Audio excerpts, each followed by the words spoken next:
ஓம் ஸ்ரீ குருப்யோ நமஹ. ஸ்ரீ கணேஷாய நமஹ. சௌந்தர்ய லஹரி பூஜை விதிமுறை பற்றி முதல் வீடியோல விரிவாக சொல்லப்பட்டிருக்கு.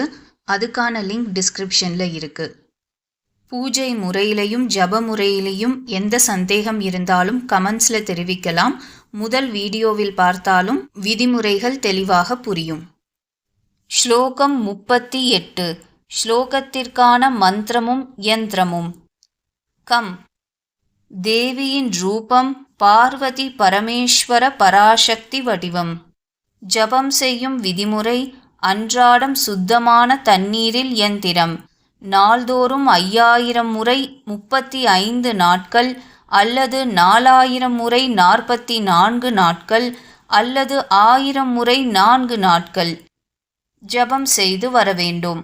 ஜபம் கிழக்கு நோக்கி அமர்ந்து செய்ய வேண்டும்.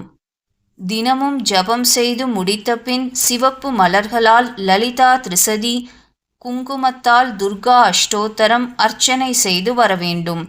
நிவேதனம்: நெய் கலந்த அன்னம், உளுந்து வடை, தேங்காய், பழம், தாம்பூலம் நிவேதனம். பயன்கள்: இளம்பிள்ளை வாதம், நீண்டகால நோய்கள் குணமாகும், விபத்துக்களிலிருந்து காப்பாற்றப்படுதல். யந்திரம் வரையப்பட்ட தண்ணீரை தினந்தோறும் நோயுள்ள உடல் பகுதிகளில் தடவிக்கொண்டு வர வேண்டும். அந்த தண்ணீரை உட்கொள்ளவும் செய்யலாம். தண்ணீரில் யந்திரம் என்றால் சந்தனத்தையோ மஞ்சளையோ தண்ணீரில் குழைத்து ஒரு தாம்பாளத்தில் யந்திரத்தை வரைந்து கொண்டு அது காய்ந்தபின் மேலே சுத்தமான தண்ணீரை நிரப்பி அதில் ஜபம் செய்து வர வேண்டும். அதன் முன் ஜபிக்க வேண்டும். தாம்பாளத்தை சுத்தமான இடத்தில், கோலமிட்ட இடத்தில், ஒரு பீடத்தின் மேலோ பலகையின் மேலோ வைக்க வேண்டும். ஸ்லோகம். சமுன்மீலத் சம்வித் கமல மகரந்தைக ரசிகம். பஜே ஹம்சத்வந்த்வம் கிமபி மகதாம் மானசச்சரம். யதா லாபாதஷ்டா தசகுணித வித்யா பரிணதிஹி யதா தத்தே தோஷாத் குணமகில மத்யஹ பய இவ. அர்த்தம்: சமுன்மீலத் சம்வித் கமல மகரந்த ஏக ரசிகம்.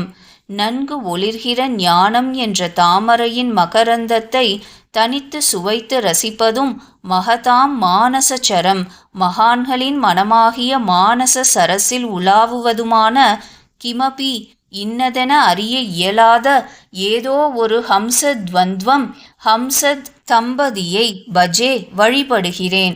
யத் ஆலாபாத் அந்த இரு ஹம்சங்கள் தமக்குள் பேசிக் கொள்வதிலிருந்து அஷ்டாதச குணித வித்யா பரிணதிஹி 18 எண்ணப்பட்டுள்ள வித்யாஸ்தானங்கள் உதவுகிற நிலைக்கு மாறுவது, பயன்படுகிற நிலைக்கு வந்த 18 வித்யாஸ்தானங்கள் ஏற்படுகிறது.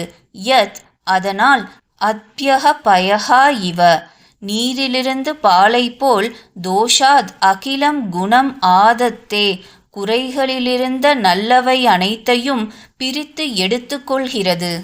கருத்துரை: ஹே பகவதியே, ஜெகதம்பா, நான் 2 ஹம்சங்களை வணங்குகிறேன். அவை நன்கு மலர்ந்த ஞானமாகிய தாமரை மலரில் ஆனந்தம் எனும் தேனை பருகுபவை. அவை மகான்களின் மனத்தில் மானசமென்னும் தடாகத்தில் சஞ்சரிப்பவை. அவைகள் எழுப்பும் துவனியிலிருந்து 14 கலைகளும் தோன்றுகின்றன. இந்த ஹம்சங்கள் ஜலத்தையும் பாலையும் பிரித்து விடுவது போல் தோஷத்தையும் குணத்தையும் பிரித்தெடுத்து விடுகின்றன. இங்கு ஹம்சங்களாக குறித்தது சக்தியும் சிவனுமே. இங்கு 2 ஹம்சங்களாக குறித்தது ஜீவாத்மா பரமாத்மா எனவும் எடுத்துக்கொள்ளலாம். ஜீவாத்மாவின் தோஷத்தை பரமாத்மா விலக்குகிறது.